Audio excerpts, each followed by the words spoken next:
So my name is Chelsea Cole.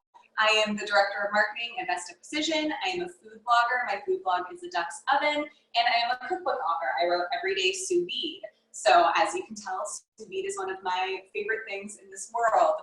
I am broadcasting to you today from my home in Portland, Oregon. As I'm sure most of you are, we are all homebound right now and doing what we can. I hope you're staying safe and healthy.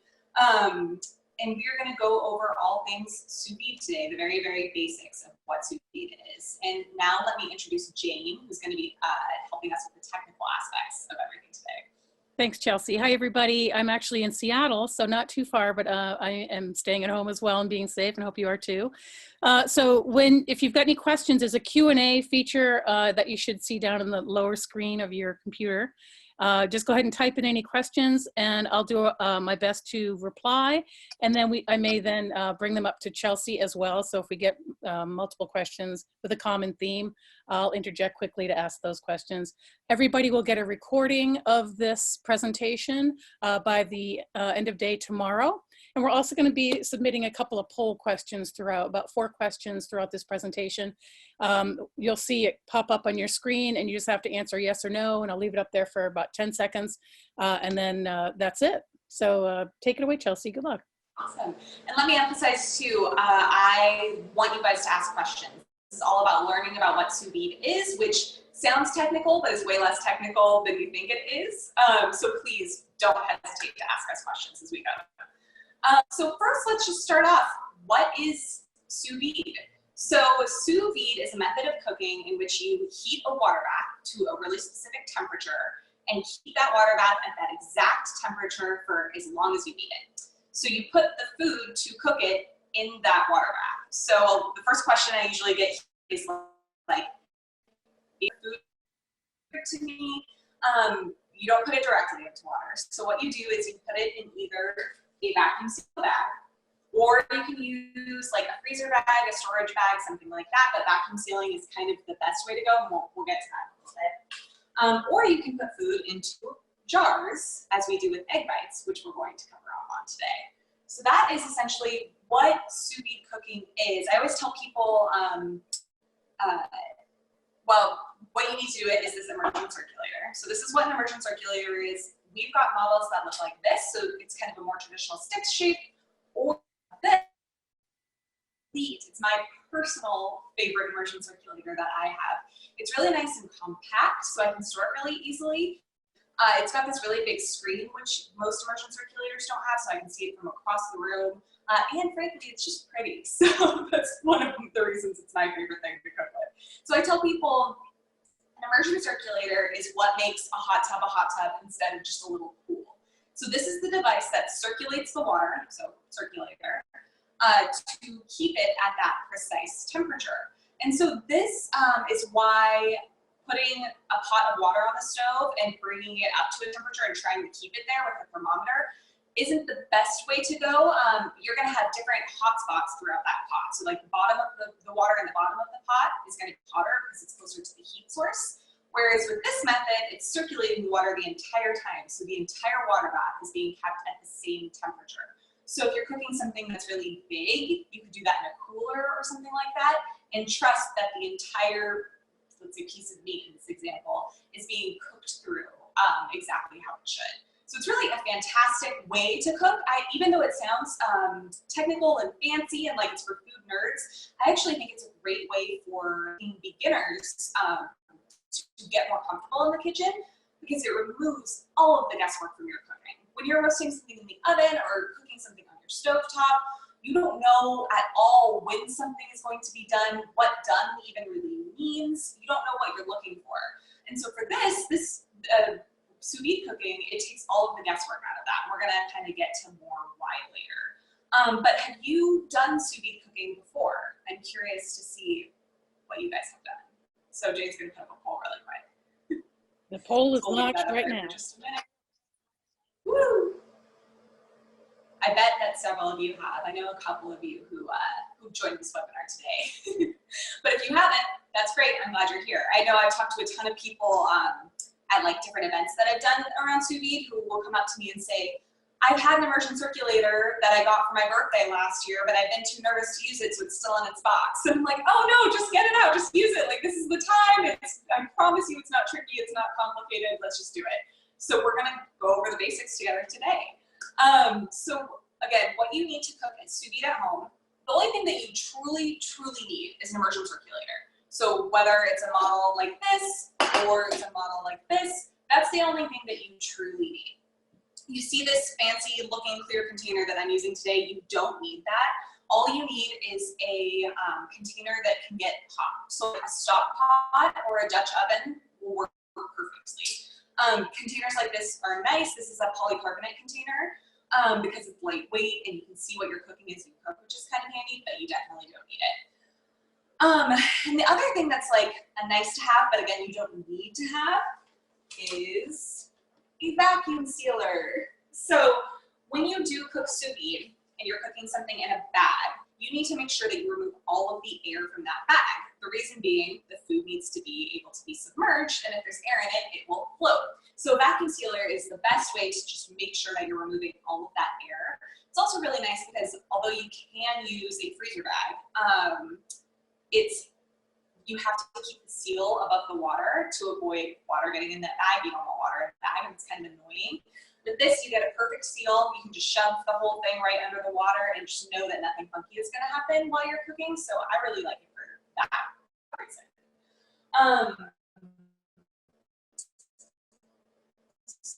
And this is vacuum seal bags are food grade, so you can feel really good about eating what you're cooking. That's a question I get a lot too, isn't it weird to cook things in plastic? This is all food grade. It's designed to be cooked in. You're not going to get any weird chemicals in your food. That's not something you need to worry about when you buy food grade vacuum sealable bags, so like these ones, or rolls.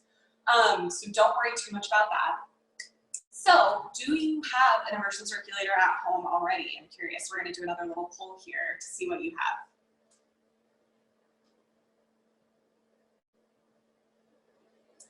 Just to give you a little bit of background.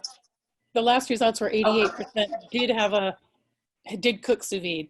Oh, okay, that's good to know. So a lot of you have done it, but we do have a few of you that haven't done it before, so that's fun.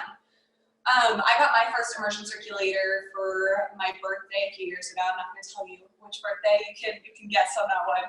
I had seen them before and been curious about them. Okay, so it looks like about 88% of you have an immersion circulator, which correlates there. What do you know? But yeah, I've been curious about sous vide, and my mom just surprised me with an immersion circulator. And I was like, well, I guess I'm gonna learn how this works. And it took me also a couple of months to get it out of the box, and like forever now, there's no turning back. It all clicks and makes so much sense that you just don't want to cook another way. So let's get started, and I can kind of show you how this works with sous vide egg bites. So sous vide egg bites were popularized by Starbucks. I'm sure many of you have had them from Starbucks. I actually had them once. I like my homemade sous vide egg bites before. Another little poll for you. This is kind of like the bit. So when I talk about sous vide, at events, it's typically that people have either had sous vide steak or heard of sous vide steak, or they've had sous vide egg bites. It always seems. But yeah, it's one of my favorite breakfasts. I'll just blabber a little bit while you guys answer this poll. I typically make a batch of sous vide egg bites on Sunday, and well, you know, when the world is normal, and then I have sous vide egg bites for breakfast all week. And it's great because I can just pull them out of the fridge, pop them in the microwave for about a minute, and they're ready to go. Ooh, a lot of you have not done sous vide egg bites, which is surprising since so many of you have done sous vide. So this will be good. Let's get started with the sous vide egg bites then. So these are really simple. The trick to this is it's equal parts eggs and equal parts dairy. So I'm going to show you exactly how I do this, but the texture is more of a custardy texture, which is one of the reasons sous vide is so great for this. So when you think of custards, you usually think of a sweet custard. Creme brulee is a really common example. Cheesecake is kind of essentially a custard. And what you'll know from cooking those things if you've cooked them before is that it's really tricky to get right. So you might open your oven door, give it a wiggle, and it's like still jiggly in the center. It's just frustrating and maddening. In fact, I cooked a cheesecake last week, and it took 2 hours to cook through, over 2 hours to cook through fully, which is very frustrating, and it's constant wiggling to see if it's done. So sous vide, again, takes all of the guesswork out of that. So let's talk about the time and temperature of egg bites really quick. When you hear time and temp in sous vide cooking, that refers to the duration of your cook and the temperature that you're setting your water back to be circulating at. So I typically provide ranges. So for things like steak, for things like pork chops, because that has to do with the doneness that you prefer to eat those things at. With egg bites and with desserts, there's only one time and temp because people typically don't prefer a runnier creme brulee or something like that. So we're just talking about one time and temp today. I cook my egg bites at 185 degrees Fahrenheit for 30 minutes. So what you do, the first thing that you always do, because this is a very high temperature, fill your water back with hot water, saves you a lot of time, and get your immersion circulator going. Preheat your water back to 185 degrees. So for this unit, for example, I'm gonna come around on this side. I've already got it preheating, but you can see, let's just tell it to stop and pretend that I don't have it preheating. So you click really easy, time and temp, set each of those by using the plus and minus signs, and then start. So now let's talk about how we make the egg bites. So you're gonna start with your base. So I use a food scale to make these. You don't have to use a food scale.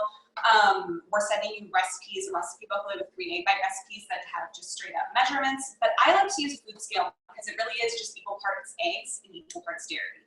And this allows me to use whatever dairy I feel like, whatever dairy is in my fridge, especially right now when things are hard to get.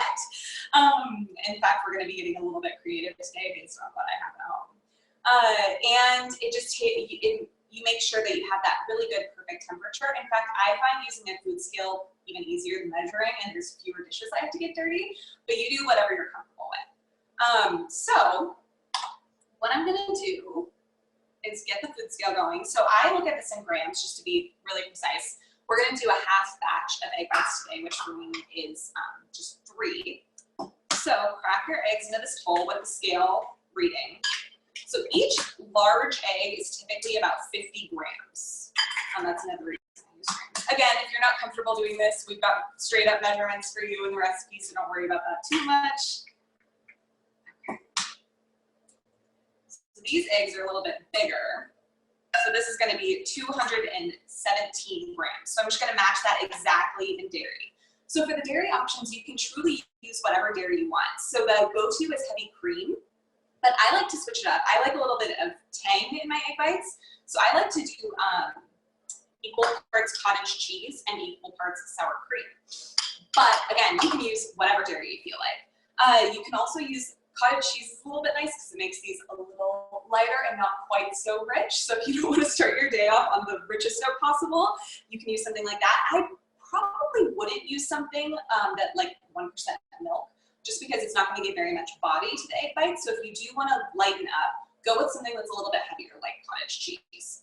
So I've reset my food scale here, and I'm going to do a little over 100 grams each of each of these dairies. So here's the cottage cheese, and here we go, and then the sour cream, which is my favorite part. I think sour cream adds such a nice texture to these egg bites. Okay, so that's all we need there. And then I also weigh out the salt, but just do like a teaspoon or so. So you're gonna add just like a little bit of salt to this. If you're feeling like you want this to be a little more adventurous, you can totally add like hot pepper flakes. Sometimes I'll use onion salt. Whatever seasonings in there that sound good to you, feel free to add them in. Think about it just like how you like your scrambled eggs. But we do have some fun recipes that you can experiment. So excuse me, Chelsea, got a question. Was it whole fat cottage cheese for that recipe? And will there be a written recipe that we can send them at the end? Yes, we're sending you written recipes, so don't worry about that. This, I don't even know if it was whole fat. Don't stress about that too much. I use whole fat dairy is always going to be the tastiest egg bite. Like it's going to be the richest. It's going to be the most custardy, creamy. But don't stress about it too much. I think it is whole fat cottage cheese though, just to make sure that these are as tasty as possible. So you're going to want to whisk until this is really, really well combined. You don't want any separate yellow or white parts. And that's, again, just to get that really smooth custardy texture. A lot of times I will actually do this in the blender. So one of the recipes that we're going to be sending you is for what I call lox egg bites. So it's got smoked salmon and cream cheese in there. So you can use cream cheese, like literally use whatever dairy you have. But for that, I actually do it in the blender just to make sure that the cream cheese gets nice and smooth and completely broken down. The cottage cheese will be a little bit lumpy, so sometimes I will blend this as well.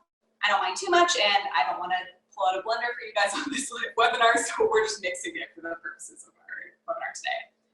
Let's see, was there another question that popped up? Yes, there's another question from Nora. Is the big bucket used to hold the water a specific one? It looks like a storage basket. Yes, so this is a food safe polycarbonate container. So you can get these pretty much at any kind of cooking supply store. You can get it on Amazon, something like that. But yeah, it's just polycarbonate. It's just like a plastic container. People in the sous vide world will use like a plastic storage container, especially if they have like people will do like a massive brisket and use a cooler or, like you said, a plastic storage container. As long as you're confident that it's not going to melt and that it can withstand being kept at a hot temperature for a long time, you can use whatever container you want, especially because the food isn't being exposed to the water directly. So even if it's like not necessarily a food safe container, you're going to be okay there. Just make sure your food doesn't get in the water. Okay, so I've got this all mixed up. And so now, hot tip here, use a bowl that has a spout. It makes pouring much easier. So if you, if you want to get really technical with it, you can weigh each egg bite as you measure. We're not going to do that today. But I am using these jars. These are called wet jars. You can use any jar you want. You can use just like a standard canning jar. If you do, half-quart jars are the best, and we explain this in the recipes that we're sending out to you. But I like wet jars because you don't have to worry as much about the seal. They've got this rubber stopper here that lets air escape. So if you are using a traditional canning jar, you want to screw the lid on so that it's only fingertip tight. So what that means is, so let's pretend this is a canning jar here. I twist the lid on only until my fingertips stop. So I don't twist it all the way. The reason being, when you drop jars in the water bath, you want little air bubbles to be able to escape, because if too much pressure builds up inside the jar, it's gonna break and pop open. I have had this happen to me several times. It is not a big deal if it does happen. Just keep going with your cook. It just means you lost an egg bite or a cream or cheesecake. I've had it happen with cheesecake for me before too. I think I saw a question pop up while I was talking. No, it was a reply that thanks, Chelsea, but the pots aren't big enough. Good. Oh wait, pots are totally big enough. Yep. So are not big enough. Oh, her pots are not big enough? Yeah, I think that's I might have misunderstood that. Yeah, well in that case, you can use a Dutch oven, or you can get a container like this one. I like this one because it's clear, so I can see what I'm cooking as I'm cooking it, which is always just kind of fun. Especially because I'll do big experimental things like short ribs for 24 hours. And you can kind of watch as they change as you cook them. Okay, so poured my egg base into the jars. So now you get to add whatever toppings you want. So we sent, again, we're going to be sending you guys some recipes for some fun topping combinations. We have the smoked salmon one that I mentioned, classic cheddar cheese and bacon, and then we also have a really fun sun-dried tomato and goat cheese one. My personal favorite cheese for these egg bites is goat cheese. I am a total sucker for goat cheese, and the texture of it is like so nice in these egg bites, but you do whatever you like. So today we are going to be doing classic cheddar cheese and bacon. So the recipe that we're sending you also calls for chives, which is really, really nice in these egg bites. I just don't have them right now. It's weird times. I'm trying to avoid the store as much as I can, so we're working with what we got today. So what you're going to do is just top each of the egg bites with a little bit of cheese and bacon. Whatever feels right to you. Again, if you want to get really technical about it, you can measure them out if you want to, but we're not going to worry about that too much today. So there's some bacon, and then again, some cheddar cheese. We are in Oregon, so all of these dairy products are Tillamook, but they have a really great thick cut farm style shredded cheddar cheese that melts really nice in these and also keeps like really big chunks of cheese. So it's kind of my go-to for egg bites when I am using cheddar. And then one of the most important parts that I forget to do regularly is to stir them before I put the lids on. Make sure you stir them. If you don't, it's not a big deal, but it just means all of your toppings are going to be floating at the top of the jar, which isn't great. And then you're just going to pop the lids on and cook. So let me grab one real quick. I'm going to show you guys another tool that's not a have-to-have, but I really like to have when I'm doing egg bites. This is a silicone like oven mitt, and I really like it because I can stick my whole hand in the hot water bath without hurting myself. It allows me to place the jars nice and precisely. If they tip over, that means the egg mixture is going to leak out, which again isn't a big deal, but it's not ideal. So I just put the glove on, and then you just drop it literally right into the water bath and cook for 30 minutes. So we're not going to do all of these right now, but I did prep some ahead of time to show you. You can hear they're already starting to release. So with these wet jars, you just take off these little clamps.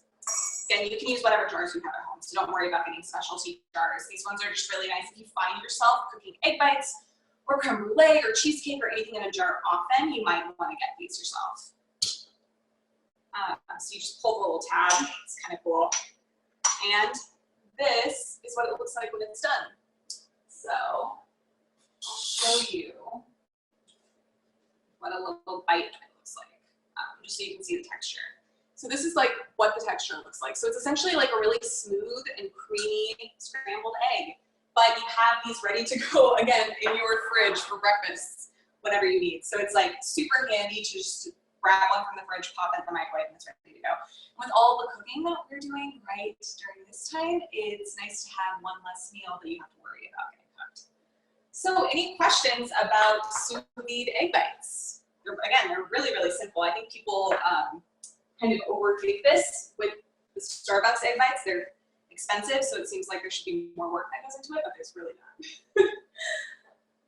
All right, so I don't think that there's any questions about that, so we'll move on to the steak. So we are going to be working with ribeyes today. Ribeyes, I grew up eating a carnivorous diet. My dad is a hunter and a fisherman, and ribeye steaks are like a go-to thing at my parents' house in the summer. Ribeye steaks and salmon, they'll serve both.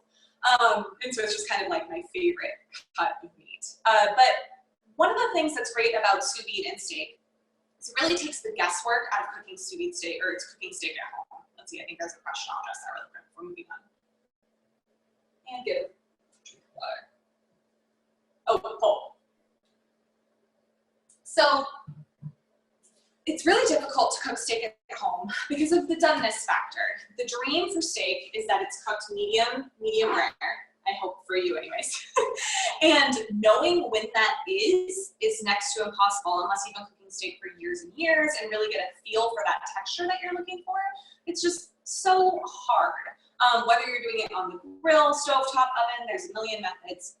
So the reason sous vide is so perfect for cooking steak is because this water bath is the temperature that you want the inside of your steak to come to.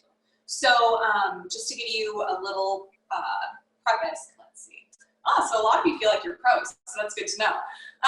So about 71% of you say that you're good to go cooking steak at home.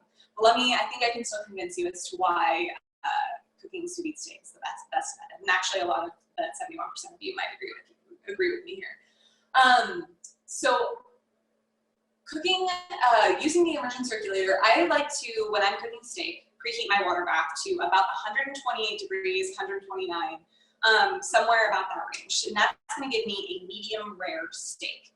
So when you talk about doneness, so when you're at a restaurant and the server says, how do you like your steak? And you say medium or whatever you say, that has to do with the temperature the inside of the steak comes to. Let's see, I think there's a question. There's a question actually about how long does a 1.5-inch ribeye take in a sous vide? And then there was also a question about how long will the egg bites last in the refrigerator? Oh, okay, so I'll get to the egg bite question first. So I wouldn't keep them in the refrigerator more than a week. There are lots of opinions about this. I mean, it is technically essentially canned, so you could stretch it longer, but the texture and taste gets a little funky after about a week. And I just wouldn't push it longer than a week, but I will eat them up until that 7th day. So I'm gonna give you the blanket statement of a week. Other people might tell you more, but just don't push it. And as far as how long it takes to cook the ribeye, for an 1.5 inch thick ribeye, so typically the rule of thumb that I go by is about an hour per inch of thickness, but things like steak, it's fun, it's preheated to 185. So for a 1.5 inch ribeye, I would probably do about 2 hours. So, but I also don't, I consider, when I'm thinking about how long I'm gonna cook something, I consider thickness, but I also consider the cut. So a ribeye is a really fatty cut of meat. And the great thing about sous vide is that you can cook it for a long time, render that fat a little bit better without overcooking it. And the same thing with a cheaper cut of beef, you can tenderize the beef by cooking it longer, again, without overcooking it. So I take all of those things into consideration. And for ribeyes, for me, I usually go 2 to 4 hours, but I think I've got more questions. Just another question about the egg bites. What's the best way to reheat the egg bites? So I do them in the microwave for, depending on how powerful your microwave is, for 30 seconds to a minute. So after 30 seconds, I just check it every 10 seconds or so. I'll just tap my finger in the middle. And make sure you take the lids off. Hopefully that's clear because you're probably working with a metal lid, but just remove the lid, pop it in the microwave. If you're microwave averse or you don't have a microwave, you can also just put it back in the sous vide and reheat it to 185. That would take about 5 minutes or so, but the easiest way is the microwave. When I was working at an office, that was my go-to breakfast. So I would just take one to work with me, pop it in the microwave at work, and eat it at my desk. I loved it. So it's really great if you are working in an office too. Let's see, was there another question? Nope, that's it. Thank you. Okay. So I'm gonna grab the steaks from my fridge. All right, so here are the beautiful ribeyes we're gonna be working with today. I already have one cooked and seared over here, so I can show you kind of what that looks like without you having to wait those 2 hours to see what it looks like when it's done. So here are your steaks. Usually what I would do, if you've read Salt, Fat, Acid, Heat, I'm kind of obsessed with that book, you'll be familiar with this idea, but I will often season steaks as soon as I get them home. So even if I'm not gonna be cooking them for a few days, I'll season them immediately. And that just kind of lets the salt really, really sink in there. You'll hear a lot of people in the sous vide world talk about seasoning before or after sous viding. It's really, try not to overthink these things too much. It's not gonna be a huge deal either way. So if you have steaks already in your freezer that you vacuum sealed and you'd like to just throw them right into your water bath, that's fine. Like, don't worry about cutting them open and seasoning them. It's not a big deal if you need to season them afterwards. My preference, if it's available to me, is to actually do both. So season them before cooking and season them after, especially with a really big, thick, fatty cut like this. Seasoning it's pretty hard to over season this. So for this today, we're going to be keeping things super simple. I'm just going to be using salt and pepper. So a lot of times when I am doing steak though, I'll do a marinade. So one of the things that's great with sous vide is you can get your steak into a marinade. I like to use, you'll see my chamber vacuum sealer over there. It's fantastic. So the chamber vacuum sealer is great because it actually uses, it doesn't use suction to remove the air when you're vacuum sealing, which means that you can vacuum seal liquids. So if I do have a steak marinade I want to do, I just use the chamber vacuum sealer, seal it up, and it's completely sealed and ready for the sous vide too. So I can throw it in my fridge, let it sit for a day or so, and then put it right into the water bath when I'm ready to cook. For today, we're just using salt and pepper, and then a lot of times when I have it, I'll throw in a sprig of rosemary or thyme. into the bag too, and that just kind of like perfumes the meat, which is nice. So I like to season pretty heavily when I'm doing this. So don't be afraid too much. I even know people, I don't really bother with this, but you can if you want to, because even season the inside of the bag. So they'll just throw a little salt on the inside of the bag. But again, that's not something you really need to worry about. Right. So Chelsea, we have a Is there question. There is. Yeah. What is the thickest cut of meat you have done in sous vide? Oh man, let's see. I've done chuck roasts and smoked it, and I've done a tri-tip roast before, which is 5-6 inches thick. I also have a brisket in my freezer right now that I'm really excited to do, which is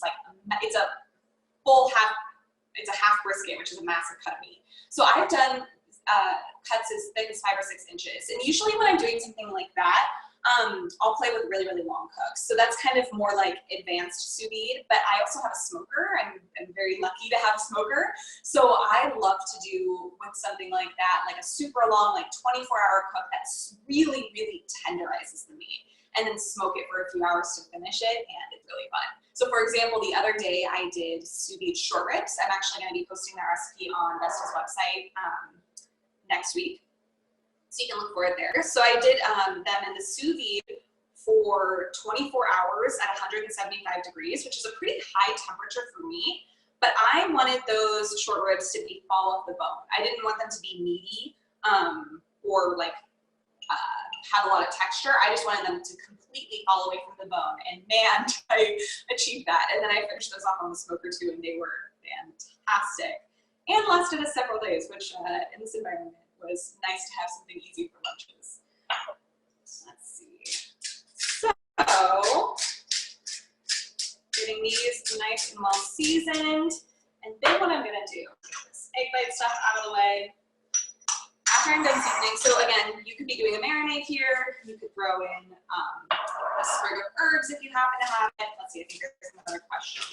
Yes. Can you smoke it first and then sous vide? Another hot topic amongst sous vide. So if you're interested in hearing what a lot of people think about a lot of things, join a sous vide Facebook group. If you're on Facebook, they're very interesting and people talk about this stuff all the time. You can. In fact, I recently, I read someone did sous vide smoke and loved the results. So you can definitely do it that way. I prefer to smoke after doing sous vide because I smoke doesn't just provide texture for me, flavor, it also provides texture. So I want that crusty part.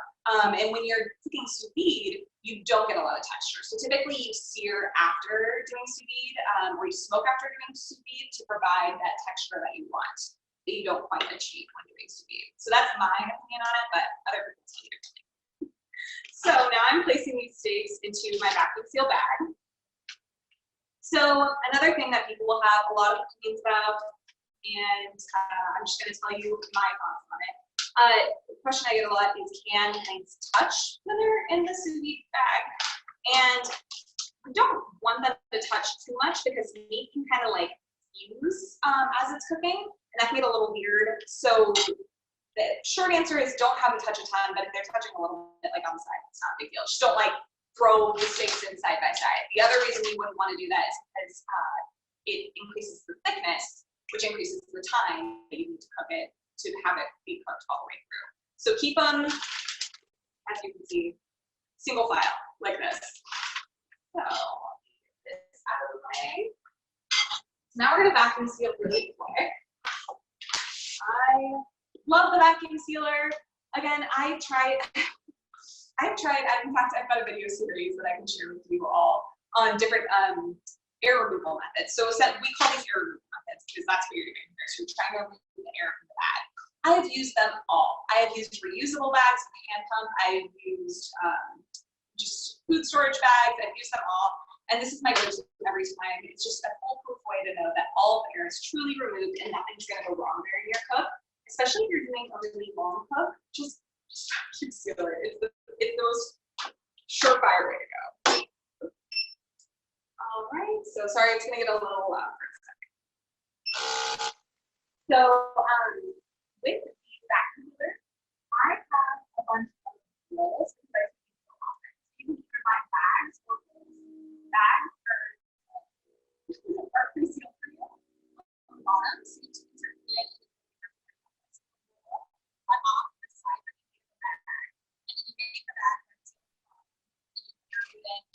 Excuse me, Chelsea, I'm going to interrupt you for a second. We can't really hear you over that. Their audio cut out a little bit.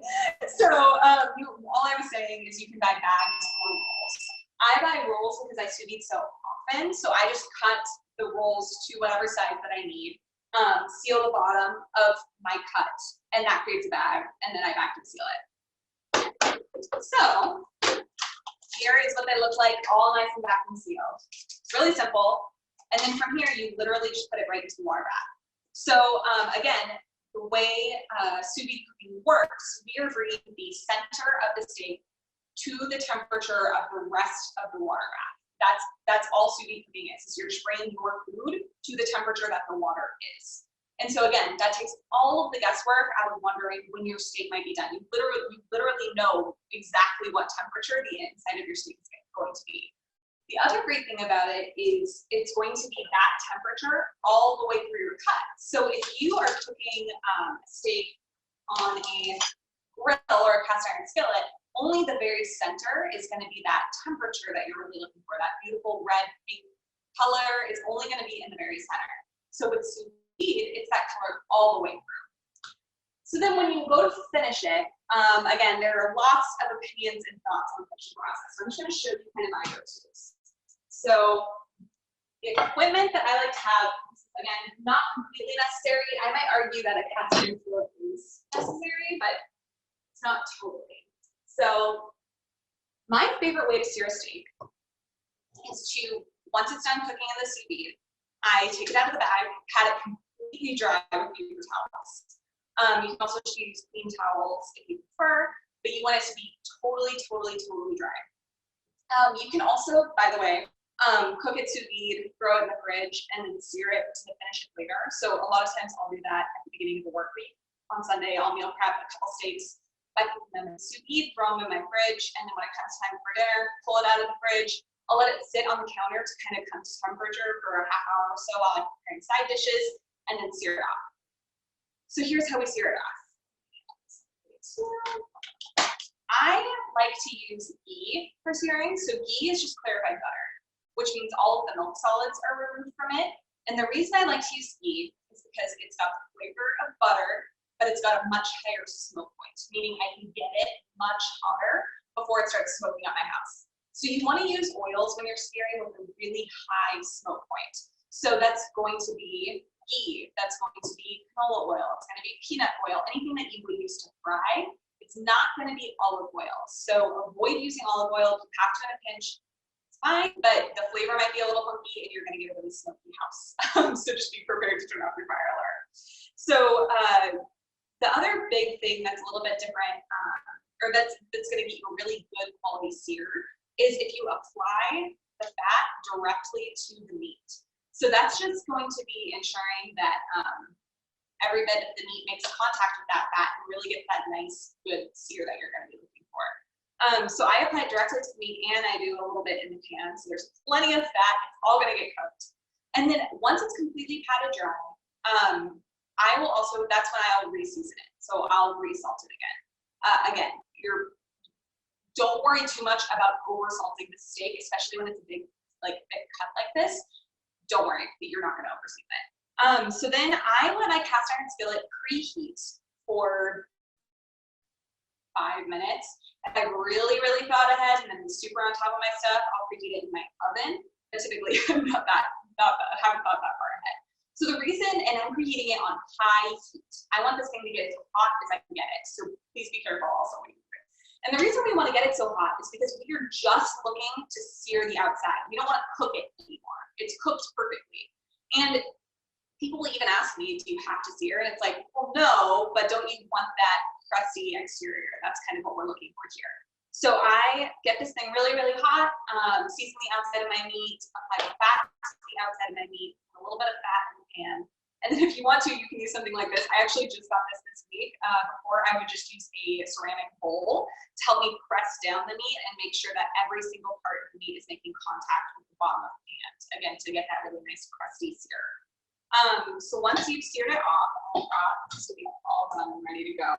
It doesn't look quite as pretty because I did cook it right before the webinar, but it's going to look something like this. And now I'm going to slide it off for you so you can see hopefully it'll still look as beautiful as it did when it came off the pan. I'm not showing you the searing process live because frankly it's really messy, it's loud. A lot of times I do set my fire alarm off despite my best efforts. So I figured, you know what, I'll just kind of show you what that looks like at the end. So this is what the inside of the steak will look like. In fact, I'm gonna just like come over a little bit closer to you all. So it's beautiful. You can see that it's like really that good red color, and it's that texture that you're looking for from edge to edge, which is, you just can't achieve that when you're cooking on a grill or when you're cooking on your stove at home. So sous vide is perfect for these really beautiful cuts of meat. So one of the reasons I like to tell younger cooks about sous vide is because sometimes, so say they're like planning for a date night at home or something like that, and they buy a really expensive cut like ribeye or like seafood. They buy really expensive seafood and they want to prepare it at home and they don't want to mess it up. Sous vide is the one way to guarantee that you're not going to mess it up. I mean, there's a few things that you could do to make, like, keep the season weird, but in terms of cooking it to the correct temperature, you just can't mess it up this way. It's completely foolproof. So that's the reason that I really like it. So we're actually sending you a few steak recipes too. We're sending you one of my favorite ribeye marinades. I call it umami ribeye. It's got like every umami ingredient you can think of in that marinade. And then we're sending you my favorite Korean-inspired marinade for flank steak and a skirt steak with chimichurri, which is really delicious too. So, any questions about the sous vide steak process? Give you guys all a minute to ask that. Nope, none here. Okay. Well, thank you so much for coming today. This is everything that we had to share. Hopefully, it's made sous vide cooking a little less mysterious. It showed you how simple. I mean, like, what time is it? That took us no time at all. It's only been 45 minutes. And we made 2 recipes. So just the cooking time is what takes a little bit longer. But it's really simple. It's really approachable. I hope you enjoyed this and saw how awesome sous vide cooking can be. Oh, let's see. Is there a question? That was just a thank you. Okay, great. And just to recap what Jane said at the beginning, in case you missed that, we're going to be sending by the end of the day tomorrow a replay of this webinar, your recipe booklet that's got 3 egg bite recipes and 3 steak recipes, as well as a special offer for attending in case you need to outfit your kitchen with more sous vide equipment. So if you have any questions, also please email me. My email is chelsea@bestofprecision.com, and you can follow us and DM us on Instagram at bestofprecision. And we can't wait to hear from you more. And what was the special again, Chelsea? Oh, it's 30% off anything on our website. So anything from Best of Precision, you get for 30% off, which when you're buying kitchen equipment is a sizable discount. So we hope you take advantage of it. Thank you. Be safe, everybody. Thanks for attending. Bye. Thanks for coming.